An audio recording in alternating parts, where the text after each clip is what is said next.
for two. Kickers are extra, I give them the boot. Ooh, going for two. Sit back, relax while I grab me a brew. Ooh, now I'm reclining while putting my time and I'm ready to go. My spine is aligning and much my lineups, my bank account grow. I am so rich, but knowledge is all that I'm leaving it with. Ooh, listen to this. Multiple options, how far can I get? Ooh, DFS Dynasty redraft tonight, I'm not finishing last. I'm finishing past any and all, I am looking to last. What else? This spot is popping and I am so locked in and only opening the door when it is opportunity knocking. And all of these spots keep on talking and talking. So what are we talking? What kind of alignment? And running it deep, even players forgotten or came from the bottom or hitting that top end. And this spot is popping, yeah, this spot is popping. And woo! This is the armchair, yeah. Put up your arms, yeah. Sound the alarm, yeah, yeah, yeah. Woo! What is going on, and welcome to episode 274 of the Armchair Fantasy Show. I'm your host, of course, Jeff Lambert. You can follow me on Twitter at JeffLambert77. We are here live every Wednesday night on Facebook Live, Twitter, YouTube, and Twitch, and of course on all major podcast networks. If you are currently on Twitter, we cannot see your comments on Twitter. There's still an issue with the Twitter connection, so please go find us on YouTube and you can comment on the show. Make sure to hit that subscribe button while you're there as well. My co-host, as always, Mr. Ryan Searfoss. You can follow him on Twitter at Foss534. What's up, Ryan? Dude, we have meaningful football. Like, there's big college football this weekend. Life is good. Yes. Like, life's real good. It's crazy to think that our next show is going to be previewing week one. That's going to be awesome. Dude, it's so awesome. All right. Joining us for the first time on the show, Kendall Valenzuela. Is that how you say it? Yes, you got it. You got it. I've been practicing it all day to make sure I got it right. She is a senior analyst and director of social media at Fantasy Life. You can follow her at kvalenzuela17. So real quick, Kendall, give us a quick rundown of what you do in the fantasy space and how long you've been doing this. Yeah, so I was brought on by Matthew Berry, I think in May. So very, very new, very excited, very happy to be here. It's a fun time to be at Fantasy Life. So I am their director of social media. So things you see on there besides me and Amanda going through and posting on Twitter, Instagram, TikTok, all those good things. And then we do a Sirius XM show with Peter. We just got moved to 5 days a week. So I'm an analyst for them. And yeah, it's been good. It's been fun. Pretty new into it. But it's been a really good time. Good stuff. Yeah, Awesome. It's funny because I've seen you on all over Twitter now. You know, you were on a bunch of people that I know you, saw you at the expo, took pictures and all this. And I was like, you know what, we gotta get her on the show. No, I'm excited. I'm excited to be here. Good stuff. All right, let's go ahead and jump right into it. News and notes from around the league. All right, news and notes brought to you as always by Underdog Fantasy. It's football without the waiver wires, no setting lineups, no worrying about injuries. With their best ball leagues, you can do the fun part, and that's draft. It's like a mock draft you can win money from. Download the Underdog Fantasy app for iOS or Android. Use our promo code GF2. Get a 100% deposit match up to $100. And then for as low as $3, you can join one of our Going for Two leagues or get one of the other contests in the lobby, like their Best Ball Mania 3 contest with over $10 million in prizes, $2 million to first. All you do is get the app, use promo code GF2, and get your deposit match up to $100. All right, we got some really good notes. I mean, it's been a while since we've had some really meaningful notes to talk about. And right at the top here, Ryan, I'm going to go to you first on this one, being the Ravens fan here. There's a video that came out today with J.K. Dobbins after a drill, limping pretty hard there. We've been saying on the show we're not too worried about him for week one, but are you worried about him now? No, did you see he replied to it? I did not see the reply, no. The reply was epic. Yeah, he told them. The reply was epic. I wish I had it directly in front of me. He told them to shut the F up, and they know what they're talking about. Like, if he's not there week one, he's not there week one. Like, I'm not going to fret about his Jets. So I'd rather him be fully healthy from, like, a Ravens fan standpoint. But, like, he's going to be fine. Like, he's talking too much and not be fine. Like, this is the second time he's snapped back to the media member about it. And this one was a little bit, like, dead on. Good stuff. So the Ravens signed Kenyon Drake, Kendall. Obviously Ryan saying he's not worried about Dobbins. Dobbins saying he's not worried about Dobbins. But signing Drake is kind of a big deal. Do you think that the Ravens are worried about Dobbins? I don't know who wouldn't be worried about Dobbins, if we're going to be honest. I feel like you're always going to have a little bit of worry, right? And that's with every single player that we can talk about today. So I think just having any insurance is going to be good for any team, because if they don't sign anyone and then something does happen to Dobbins, we're going to look back on this week and say, oh, wow, how stupid were they for not signing anyone? So I think, insurance is always good. You hope it doesn't have to get there, but if you have someone that can participate and play like he can, then why not? Yeah, agreed. And I think, even a little bit too with the Drake hiring, I think it's a little bit with the Gus Edwards situation and the fact that he won't be there. Absolutely. I don't know, Ryan, you pay attention to the beat writers a little bit more than I do, but how has Mike Davis been doing there? I mean, Mike Davis has been good. I think he'll get majority of the carries if Dobbins is out or hurt. Drake's gonna be there for the change of pace. Where Gus is gonna be out at least till week 5. And I don't think Hill's going to be much more than a special teams player. So they like you said, they need that third guy, second guy to give them that break. And he's a nice change of pace to what you can see Davis do. It adds a little more explosion. Fair. Another surprise, Jimmy Garoppolo gets restructured to stay in San Francisco. Kendall, if you had already had your drafts and you have Trey Lance, are you worried at all about Jimmy G being sort of in the wings there?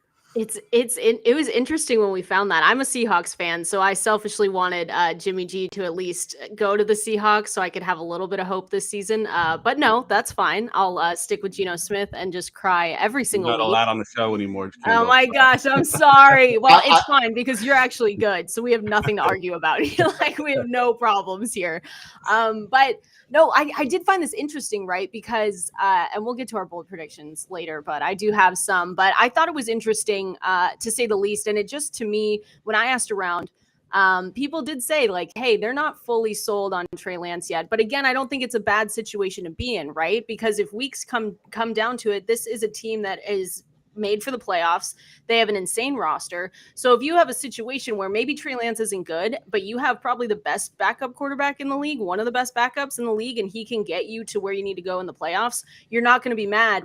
Like, 49ers fans aren't going to be mad come week 12, 13, 14 if that change needs to happen to make sure that their playoff hopes stay alive.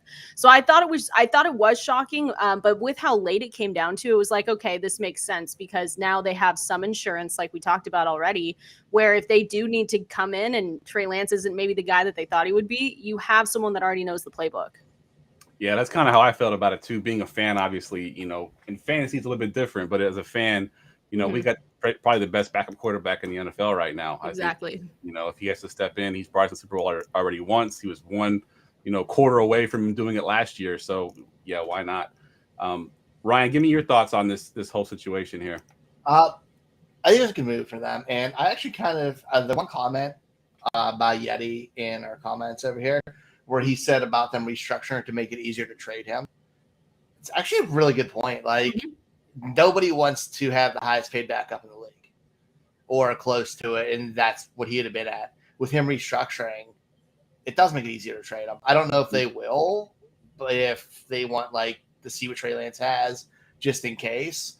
But there's always that point during the season where a team, unfortunately, will need a quarterback, especially if it's a contending team or a decent team loses their QB. That spikes his price up. Why trade it now when it's bare minimum value? Save it and wait and see. If not, you have a good backup. Yeah, I think now for a reasonable price.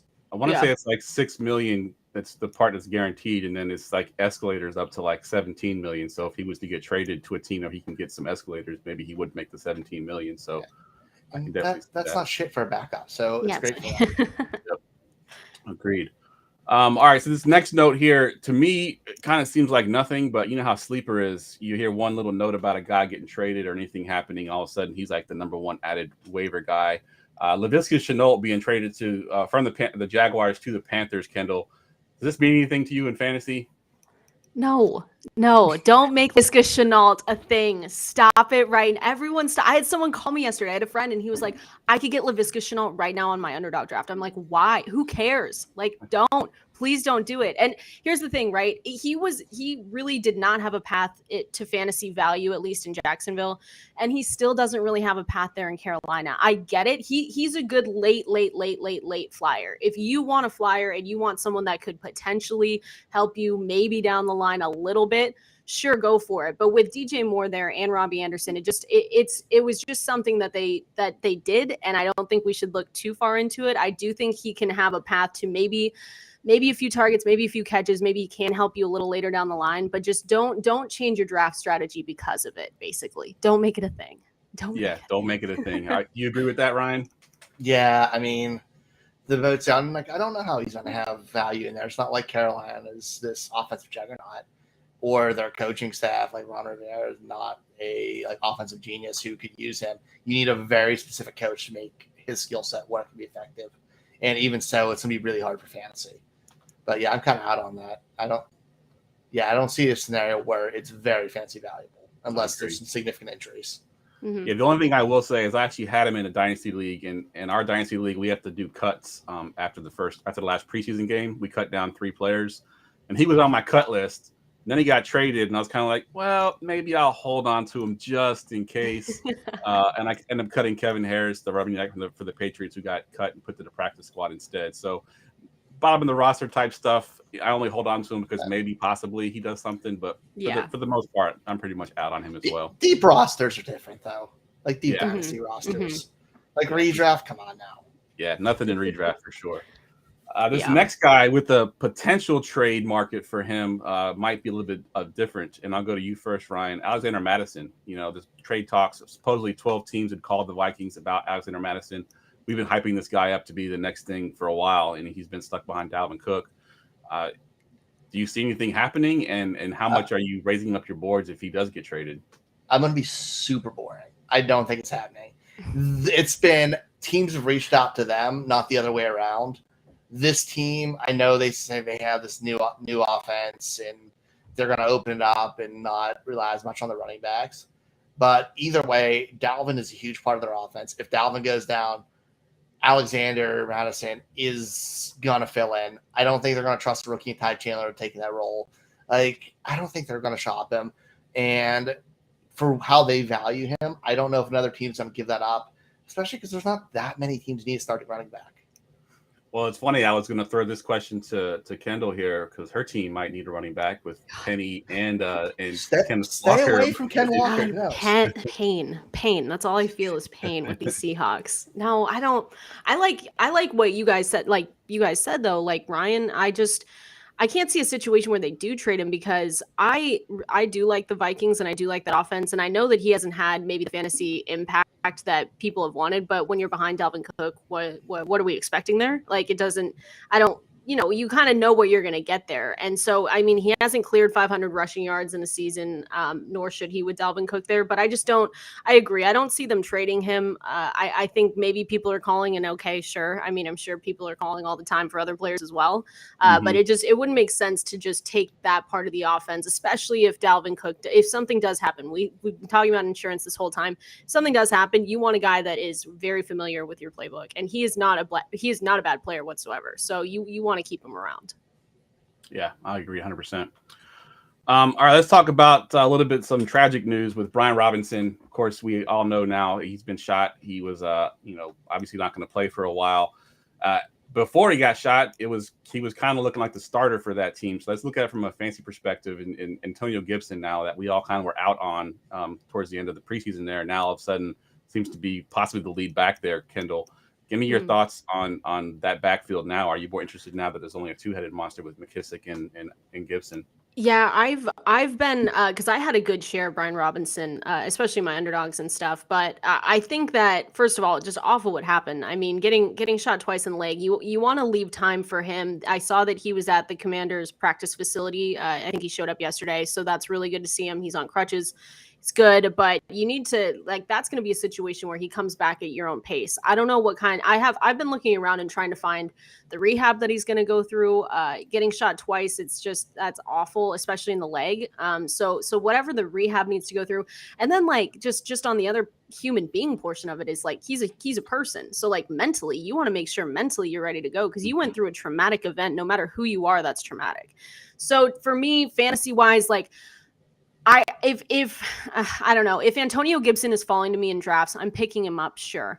Or I'm just not touching the situation. I still like my shares of Brian Robinson. I think he comes back during the season. At least from reports that we've seen, that's kind of like what they're saying is going to happen.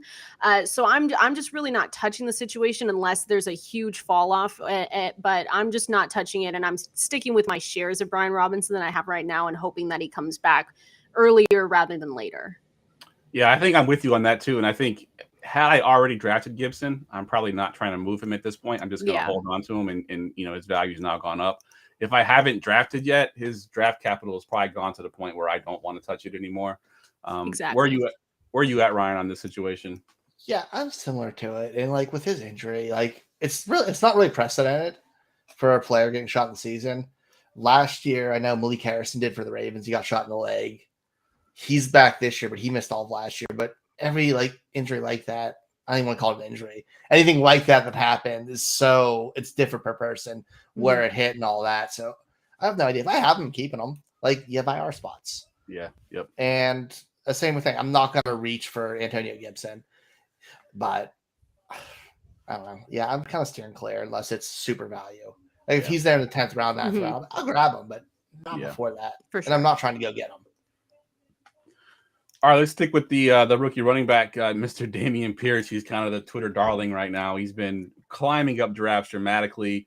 The Texans came out at one point and said they weren't going to name their starter, until week 1, and then they go and cut Marlon Mack and put him on a practice squad. So, Kendall, it's pretty much Damian Pierce show right now. Don't you agree?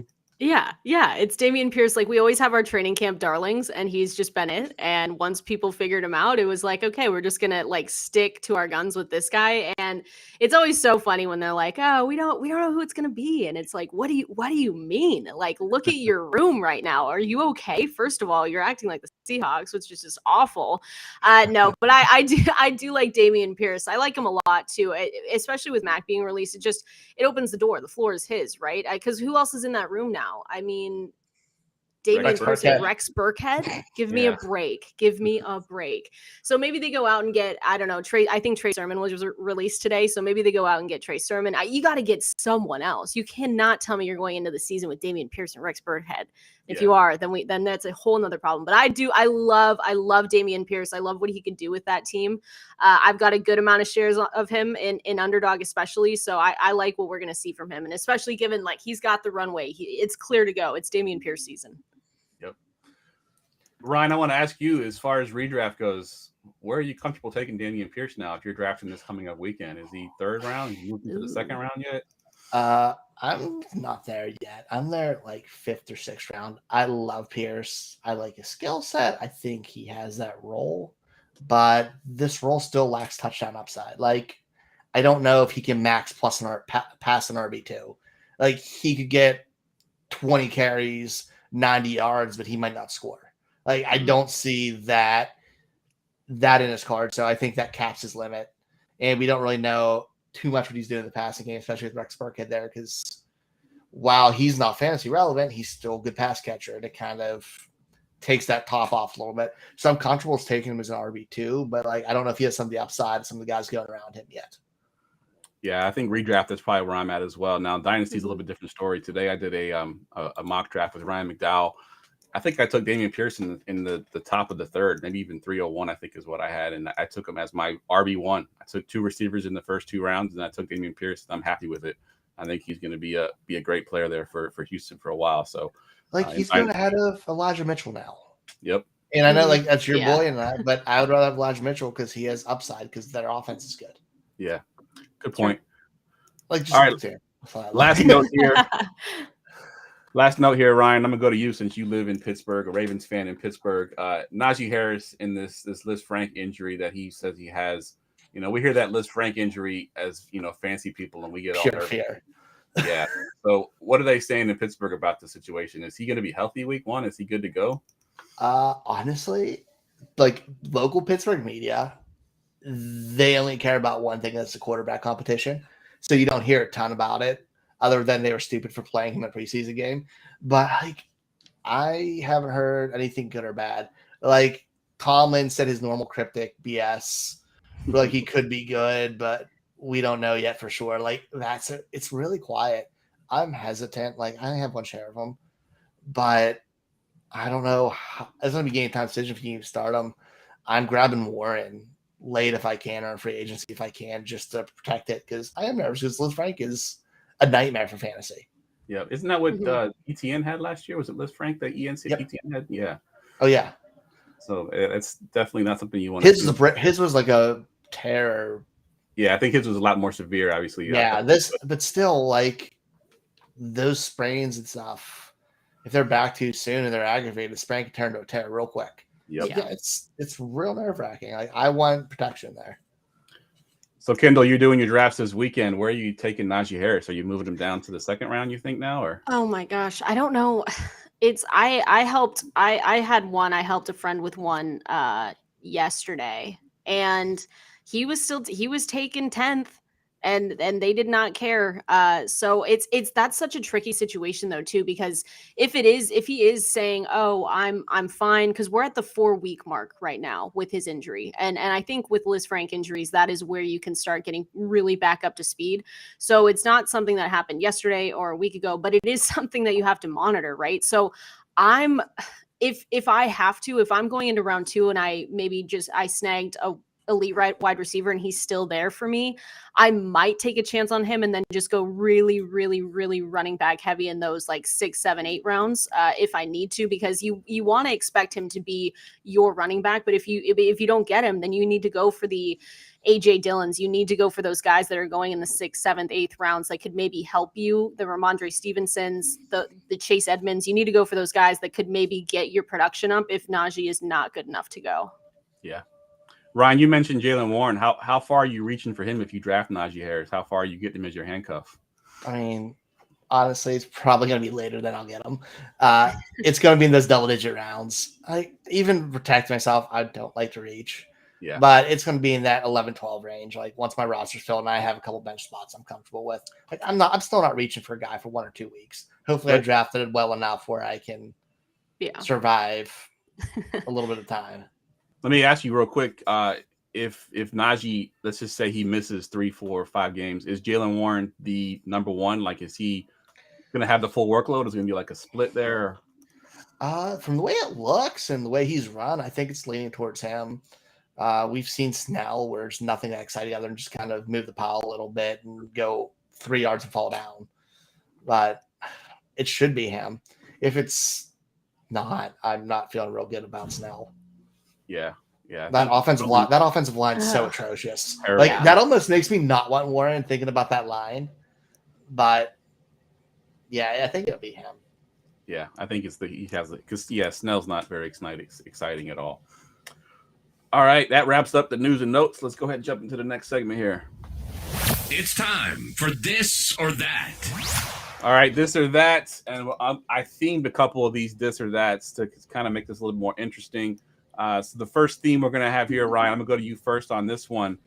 This is going to be teammates. And the teammates on this first one here is going to be A.J. Brown at wide receiver 9, 26th overall versus Devonta Smith, who's the 36th wide receiver taking the 86th overall. Of those two, which one do you want more at their ADP?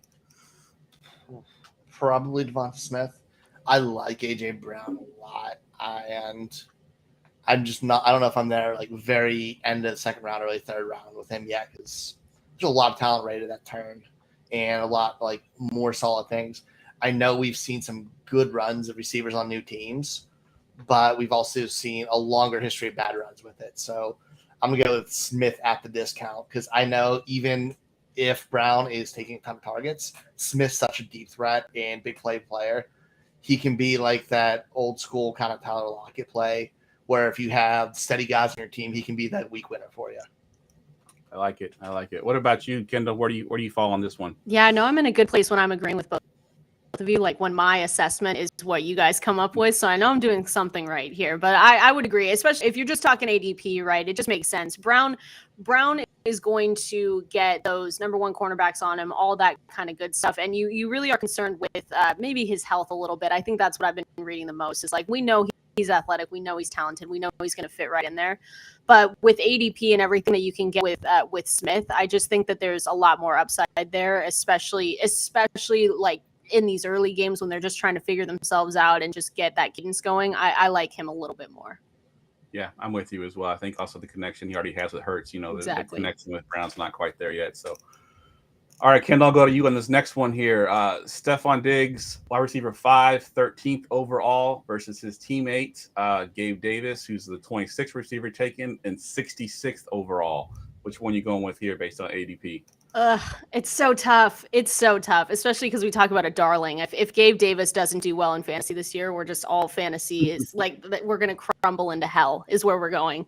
But I would say here's my thing. I'm gonna go with, and this is chalky a little bit. If you can get Stephon Diggs, freaking do it. Get Stephon Diggs, because here's the thing: if you don't, then go get Gabe Davis. If that makes sense. Like if you can get one or the other, you want to have a piece of this offense with you, and if you can get Stephon Diggs in the first round, snag him. If you can get Gabe Davis, snag him, because there's no reason that they won't have two like top wide receiver finishers this season, especially with how good that offense is supposed to be, how good Josh Allen is going to be. There's no reason for them to just have two wide receivers, and both of them come out as top 25 fantasy wide receivers. So I do think that Stephon Diggs will end up finishing ahead of him. And that's why I say if you can get him, snag him. If you can't, you have a really, really good option if you can get Gabe Davis. But try and get any part of this offense if you can. Yeah, I like that. If you can get Stephon Diggs, if you miss on him, then go ahead and get Davis. Exactly. Ryan, do I even have to ask you as the resident Gabe Davis hater on the show? Oh, it's Diggs. You hate Gabe Davis? I don't hate Gabe Davis. I think Gabe Davis. I think the hype's gotten a little bit far.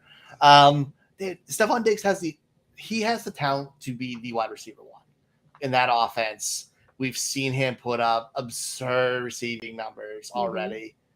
Like he has the potential to be one at the end of the first round or end of the first, early second. I love that chance there. Like we have a question about a certain receiver in a new place later. Cough, Devontae Adams, who's going similar. And I'd take Diggs 100 times out of those two. Like, he has potential to be the number one. And Gabe Davis is going in a hot spot where there's a lot of talent and guys who are still the number ones on their team. And I'm just not there with it. I know that offense could be really good, but there's a lot of pieces there, which anyways, the show knows. It's not Gabe Davis. It's everything around him. Yeah. And the fact that Diggs is going to get 150 plus targets. All right, let's do our next theme here. Old faces, new places. Ryan kind of alluded to it already. Kendall, Davante Adams, he's receiver 4, 12th overall, versus Tyreek Hill, receiver 8, 22nd overall. Which of these guys with their new teams are you going with here at the ADP? I'm going again, chalky, but I'm going Davante Adams, and maybe people disagree with that. I'm more still on a very weary, cautious side of Tua. It's not a Tyreek thing. It is not a wide receiver talent thing. It's a quarterback thing, and I have really high hopes for Derek Carr. I know Matthew Berry has said it before too, and he's written about it, and we have it in our newsletter at Fantasy Life. But I just really I love a good story too. I just love guys coming back who played together in college, and I think the connection's going to be there enough. I love Tyreek Hill too. That's one of the situations where if I can't get Davante Adams, then I do try and go for Tyreek Hill. But I just think that I like the upside in Las Vegas. Maybe I've bought in a little too much to that hype, but I think he can produce there. I think that Derek Carr's a good quarterback and kind of gets a bad rap sometimes, but I think that he's going to be able to get Davante Adams where he needs to go more than Tua is going to get where Tyreek needs to be. I like that. What about you, Ryan? Adams or Hill here? I'm thinking Hill just because of the price. And I think Adams goes around a hot spot. I'd rather grab running backs or Kelsey or somebody who I have a little more belief in the system and what to do. Like my first round pick, I need it to be somebody who I fully believe in and I'm not worried about at all. And there's still a little bit of worry because there's a lot of targets in Las Vegas. Yeah. Tyreek Hill, end of the second round, I feel better about that. Like it's a value, and I am pairing him with at 22. I'm pairing his upside with Chris McCaffrey, Jonathan Taylor, Derrick Henry, something solid like that. And I feel much more comfortable with that combination than Davante Adams and Davante Adams trying to pair him with maybe a lower end running back. Yeah, I like it. All right, old faces, new places again. Kendall, Marquis Brown, of course, now with the Cardinals, wide receiver 25, 59th overall, versus Juju Smith-Schuster, receiver 33 and 75th overall. Which of those two would you prefer at their ADP? I like Marquis there. I really do like the Cardinals too. I think the Cardinals are also just people are a little bit down on the Cardinals. I have them winning over 3 division games. I have them at a pretty good spot with me, especially with Kyler Murray. I think that they're going to do better. Cliff Kingsbury needs them to do better, or else he's going to lose his job. So I just see a situation, and especially a lot of it hinges on the DeAndre Hopkins situation too. And I get that that's a really tricky situation because when he comes back from 6 games, it's freaking D-Hop, so we know he's going to perform. But I think that with the edge that he can have, with the edge that Marquis Brown can have in those first 6 weeks, and then you can build, we've talked about rapport, you can build that rapport and then have a really good wide receiver 2 output once DeAndre Hopkins comes back. I think I like that more than trying to hope that Juju Smith-Schuster and the Chiefs figure everything out. Yeah. And that Cardinals offense, with Cliff Kingsbury has been really good to start the season. First 7-8 games, they've been, really, really good. So Marquis Brown in that spot being the number 1 for that team definitely would help him out early in the season. Ryan, where are you on this one? Marquis Brown. I know you love Marquis Brown, and then Juju with the Chiefs. Yeah, I mean, I think they're both great values. I'm going to preface that, but I'm fully on board with her. It's Marquis Brown. Like, he's the perfect fit for the spread offense. He has room to run, make big plays. Kyler Murray's not afraid to take deep shots. They have that college connection like you talked about with Adams and Carr, but a lot closer, and Kyler's a better quarterback. It's a perfect situation for him. And even when Hopkins comes back, they threw the ball 591 times last year with Kyler Murray being beat up the entire second half of the season. This team could be 650 passing attempts this year. Like, they're going to include 600 pass attempts if he's healthy. And I don't care if he has an 18% market share with that many pass attempts. That's still huge targets to bounce. Yep. I like it. Yeah, I think I'm on the Marquis Brown side as well, especially because Juju has some health issues as well. It seems like he's always injured. He's been injured in the preseason as well. So I'm a little bit worried about that. All right, last one here. We've got missing weapons versus new weapons. We're going with the quarterbacks that either lost a receiver or gained a receiver. First one is Lamar Jackson here, Ryan. QB4, 50th overall. Of course, he lost Marquis Brown versus Jalen Hurts, QB7, 61st overall, and he gained A.J. Brown. So what are your thoughts here on these 2 guys? I mean, do you going to ask me this? Like, you know the answer is Lamar. Like, dude, I know Lamar lost Hollywood Brown. And honestly, I don't really care that much. Reasons for it: one, their offensive line improved vastly. Ronnie Stanley's very close to coming back. He could be back week 1. They added Linderbaum at center. They added a right tackle, Morgan Moses. So they're going to protect him, which is far more important than receivers at this point. They added multiple tight ends, which if you look at Lamar's 2019 MVP season, it was Mark Andrews, Hayden Hurst, 1 receiver. Like, that's how this offense flowed. They're obviously going to the running backs, and which means he's going to have wide open rushing lanes. They're both having huge seasons, but Lamar's been there, done that, and they're setting him up for what his success is, and he's trying to get that mega contract. What about you, Kendall? Yeah, I can't. If anyone is saying that they would draft Jalen Hurts before Lamar Jackson, I think we need to seriously have like a come to yourself moment, because I don't know anyone that's going to do that.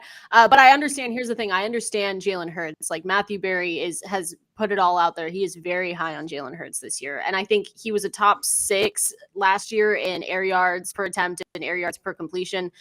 He has the tools to be way better. I mean, he's Matthew Berry's kind of come into having like a Josh Allen kind of year where he didn't have a couple good seasons, then he broke out, especially when you get a new weapon in town. So I get it, but just do yourself a favor, draft Lamar Jackson. You'll be happy with everything that comes out of that.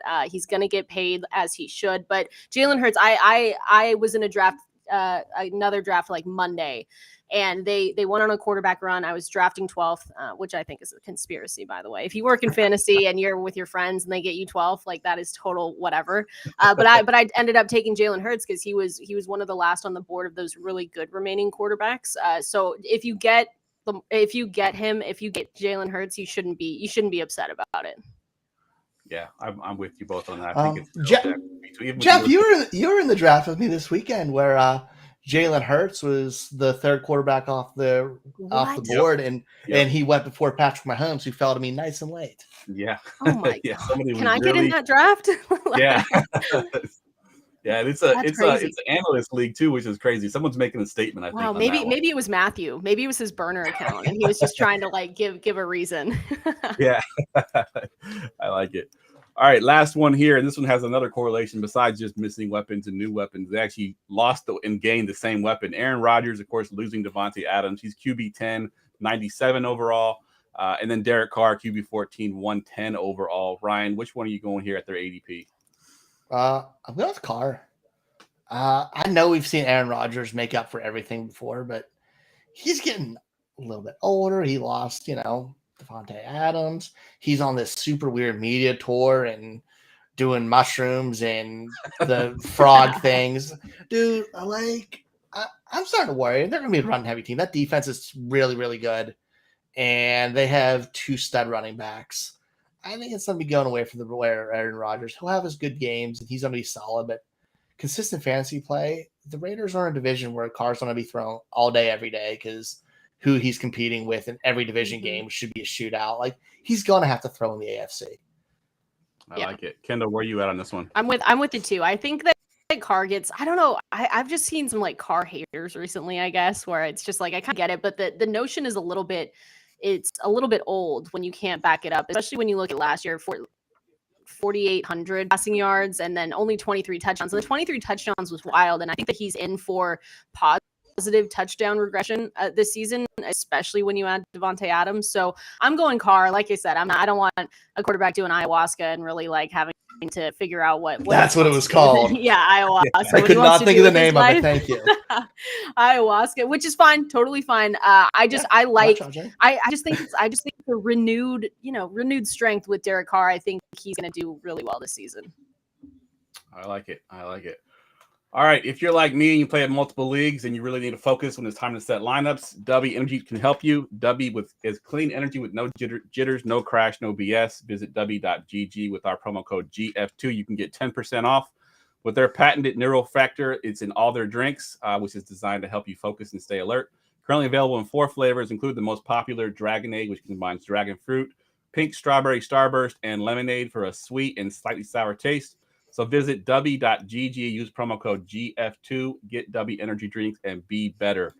All right, bold prediction time. We kind of teased it a little bit during the show, and I'll go to you first, Kendall, to give me one of your bold predictions. I'm going to call this bold predictions, hot takes / unpopular opinions, because everyone's got a different way of phrasing it. But what do you got for your first one? I'll start with my lighter one, because another one is definitely like more like it'll just make people a little bit upset. But my first one is that the 49ers make it to the playoffs with Jimmy Garoppolo as their quarterback. Jimmy G under center. I think there's a situation, and here's the thing. I hope it doesn't happen. But with people I've talked to, it's just been kind of a weird situation where they just really are not high on Lance yet, which I get. You don't have that many games under your belt. You don't know what you're going to get. But if there's a situation where something happens and they are trying to make the playoffs, I think they do it with Jimmy G under center. Yeah, I mean, I've definitely heard it. People, I've got plenty of fans that I've talked to that aren't bought into Trey Lance, and some of them still want to have Jimmy G behind center. And which is crazy. Here's the thing. I'm bought into Trey Lance. I love Trey Lance, but when you keep Jimmy G, they're just so weird about like putting guys in the doghouse and just really not believing in some people. So I see a situation where they maybe just pull things too early and they get a little nervous and shaky, and maybe it's not going the way they want to. And especially if it was anyone else, if it's the Steelers, they don't care. They don't have a playoff, Super Bowl contending roster. But when you do, you get a little nervous and you could make some bad decisions like putting Jimmy G under center. All right, good stuff. Ryan, what you got for your bold prediction? Real quick, I kind of want to ask one thing for you, Jeff, off of her talking about that. What's your fear about them pulling the Tua Ryan Fitzpatrick thing on Trey Lance? If there's any struggles where they kind of just went back and forth and it created a nightmare and not shattering his confidence, but digging a little bit. Is that gone through your mind? From everything that I've read, they are not planning on doing that. They're going to stick with him regardless. But I trust nothing with Shanahan. Yeah, like Kendall said, when you got a roster that's ready to compete. I mean, we were like literally one quarter from the Super Bowl last year. You can't really stick with a guy like that. Now, if this was a bad team and we're just going to struggle through the season, then let him play for as long as he can. But yeah, if he has a couple bad games in a row, especially against teams we should potentially beat, then yeah, I could definitely see them pulling the trigger on that. And it makes me nervous because you're right. I mean, we go to Jimmy G. It's not like he was lighting it up before either. I mean, we replaced him with the rookie, so he has his moments where he's throwing, bad interceptions and taking sacks that he shouldn't. So I can definitely see where that could be a fear where they're going back and forth between these two guys, and I hope it does not happen. I hope this ideally Lance lights it up and we're good, and I don't got to worry about Jimmy G coming in for anything. So that's my hope. All right, Ryan, your bold prediction now. Kadarius Toney ends up top 20 wide receiver in fantasy this year. Ooh. We saw the flashes last year. Like, I know it was just one game where he got those heavy targets and he balled out, but this offense quietly just gets a lot better if there's a healthy Saquon Barkley, and you can't worry about the receivers. And if he's healthy, which he's not fully yet, if he's healthy, they're only real like electric threat, and he's so good run after the catch in making moves in space, getting open like that with the ball in his hand. They're going to manufacture touches for him. Like, he saw 2 games with over double-digit targets last year, and he balled out with it. I think it's if he's healthy, even though I see the Facebook comment says he's soft, which is a possibility with the injuries. But dude, he still makes plays when he has the ball in his hand, and all receivers are soft. So, like, it has the potential. Like, he's such a late-round dart throw and basically free. He's a wide receiver 1 on his team. And sometimes when you're on a bad football team who's going to give up a lot of points, throwing a lot, you don't have to be in a great situation with a great quarterback. I like it. And I think I did see a note today that he is 100% healthy, at least for today. That might change tomorrow, but as of right now, he's fully healthy. So, we hope that he can stay healthy. But yeah, I mean, he had that game last year where he balled out. I mean, he had like 170 plus yards, something like that. 189. 189. Yeah. Nice. Yeah. Good stuff. All right, my bold prediction here is a guy that I know Ryan likes, and I've kind of come around on him a lot too, is DJ Moore. Famously has caught 4 touchdowns, I think, every season of his career. This will be the year he catches double-digit touchdowns. He'll have at least 10 touchdowns. Baker Mayfield, say what you will about Baker Mayfield. He is the best quarterback that DJ Moore has seen in his career. I do think that Baker Mayfield will target him. DJ Moore has great separation skills. Baker Mayfield can make those completions. He's a great run-after-catch guy. I think he gets 10 touchdowns this year, and I hope so because I got a lot of my teams this year. So it's more with 10 touchdowns. I like that one. All right, Kendall, give me your second bold prediction here. Okay, I'll preface this one with that I covered the Denver Broncos for 3 years for sports radio, so this one kind of pains me. But I do think the Denver people are saying, oh, the Denver Broncos are going, to the playoffs, Super Bowl, whatever. I think the Denver Broncos. This is my boldest one. I hope it doesn't happen again. I think the Denver Broncos come in 4th in the AFC West. Wow. Whew. And I hope it doesn't happen. When I'm talking to my guys out there from the radio station, from everything, I know that Russ is going to light it up, right? But you always have to remember they're starting with a new coaching staff. So are the Raiders, right? But the Raiders were just in a horrible situation. They had a horrible garbage can, trash can fire of a year last year with so many random things going on around them. And I just think that sometimes people think Jerry Jeudy is way up there. I don't know how great that's going to be. I love Cortland Sutton. I think the injury to Tim Patrick is going to affect them more than people think. I think their tight end situation, you're going up against Darren Waller, and then you have Albert Okwuegbunam, who I love, who I think could break out. But with the news around him that they're like, oh, they're going to play him in the preseason. They wish that Greg Dulcich was available, but he's not. I don't know. I think it's going to be a little bit tough. I hope it doesn't happen because I absolutely love my Broncos. But I do think there's a situation where they don't even make the playoffs. That's a tough AFC West. It's a really tough AFC West. So for them to come in 3rd or even 4th would not be shocking to me. Yeah. What's crazy is they could end up 4th and still make the playoffs. So the AFC is true. Super strong at the top. They could come in 4th and still be in the playoffs. The craziest part is you said Albert-O's whole name. I did, yeah. I had to. I worked in radio, so it was like I said Albert O to start, and they were like, Kendall, you just got to say Okwuegbunam. And I was like, every day I was like, okay, that's fine. And Albert Okwuegbunam is one of my top tight end breakouts because I just think he's good until all the news came out, and they were like, oh, we kind of hate him, and I'm like, oh, that's great, that's good for me, and all my Okwuegbunam shares on Underdog, that's great. All right, Ryan, what you got for your second bold take here? The Baltimore Ravens put out 2 top 12 fantasy tight ends this year with Mark Andrews and Isaiah Likely clearing up that 11 or 12 spot. 12 spot last year, he had 497 receiving yards while they put up touchdowns.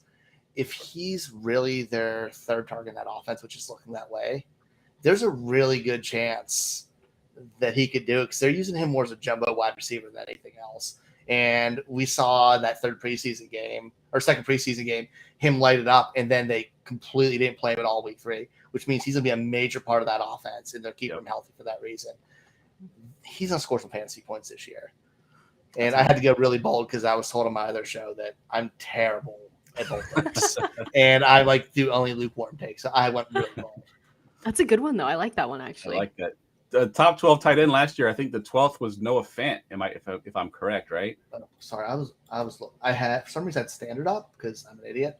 Yeah, it was Fant with 670 and 4 touchdowns. Yeah, I mean that can happen. That's crazy. That can happen because if Noah Fant was doing that with Teddy Bridgewater as his quarterback, anyone could do that. Exactly. Right. All right, my next one's not going to be a surprise to anybody who's been paying attention to this show. I've been saying it pretty much all off season. Elijah Mitchell finishes this year as a top 10 running back. I've been saying it all year. You don't think that's bold? I think that's bold. I think it's a little soft, Jeff. You want me to go top 5? Is that going to be bold for you? I can't go that high though. I gotta take. No, I think I haven't ranked in my top 12 already. Redraft and dynasty. His biggest issue is staying healthy, and I think the fact that we cut James Hasty and then we cut Trey Sermon. Obviously, we don't have a huge stable behind him. We got a rookie. We have TDP's there, and Jordan Mason is there, and of course Jeff Wilson Jr. He's the veteran. The fact that that's all we have for running back, I think they're comfortable with Elijah Mitchell carrying the workload, and I think as long as he can stay healthy, there's no reason he can't finish in the top 10 for fantasy points this year. I like that one. All right, let's go ahead and get to our listener questions. Go ahead. Ask me anything. All right, Kendall, this first one's pretty straightforward and simple here. Is it going to be Breece Hall or ETN for you, and why? Oh, it'll be Breece Hall for me. I'm buying in on all that hype. I don't care. I just like the potential that's there.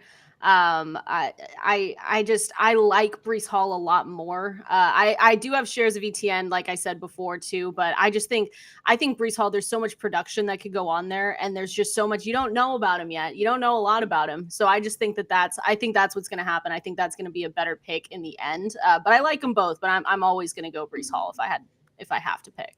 All right. What about you, Ryan? What side of the fence you fall on here? I'm leaning ETN. They're close for me. Yeah, but I think the Jaguars' offense clicks with real adults leading the way. He has that connection with Trevor Lawrence. He's a great dump-off valve for him. He doesn't have to be running routes on the field, but he's a great dump-off route. He's explosive after with the ball in his hand. We don't know what the Jets' offense is going to look like, whether it's Flacco or when we're really going to get Zach Wilson back. There's a lot of questions there. And he struggled with reading the holes a little bit. First of all, he's been extremely exciting when he's had it. It's still a little bit hit or miss. I think there's still an adjustment to the NFL speed on an offense. It may not be that great. All right. We got a live question here, and I know this guy's a Vikings fan, so he wants to ask about this Jalen Reagor trade that I didn't think was even worth putting in the show sheet. But since he asked the question, did the Vikings overpay?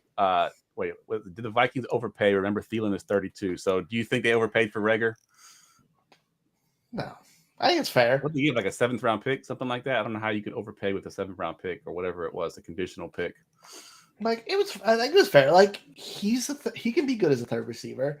He's going to be getting no attention, and he can stretch the field. It's a good football play for them. I think it's a good deal. I think it's a good football move for them, because they really have nothing outside of Jefferson Thielen. A little bit of explosive ability helps. So yeah. I'm on board with it. All right. Fair enough. All right, Kendall, trade question here. Oh. Chris Godwin and Ramondre Stevenson for J.K. Dobbins and Rashad Bateman. So that Rashad Bateman-Dobbins sides, you're getting 2 Ravens there. So that might, sway things one way or the other. Say it again. Say it one more time. Chris Godwin and Ramondre Stevenson for J.K. Dobbins and Rashad Bateman. Oh my God, that's kind of tough. I think I would take the risk with. Well, the Godwin's kind of getting older though. I think I would still.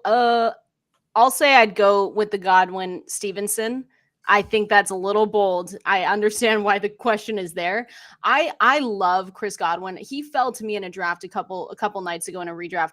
Way too far. Way too far. People are taking this again way too far. I think people look at injuries and they say, "Oh my gosh, like we're obviously going to see a ton of like horrible play from them, whatever." I don't see that at all. And then with Ramondre and what you could get with him, and I think that has a better play overall, but that is a little bit bold. So I will preface it with that. Actually, I'm on your side. Actually, I think Okay. I think Godwin.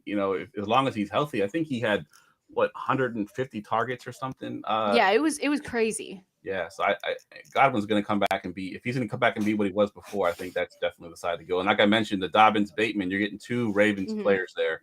So I don't know. And it's kind of a negative correlation too with the receiver and the running back. You're not going to necessarily have both of them break out in the same week. For sure. All right, Ryan, we go to the next one here for you. This is from Just One Buck. He drafted MVS in the PPR redraft. He doesn't mind him, but he does see Tolbert from the Dallas Cowboys sitting there in waivers.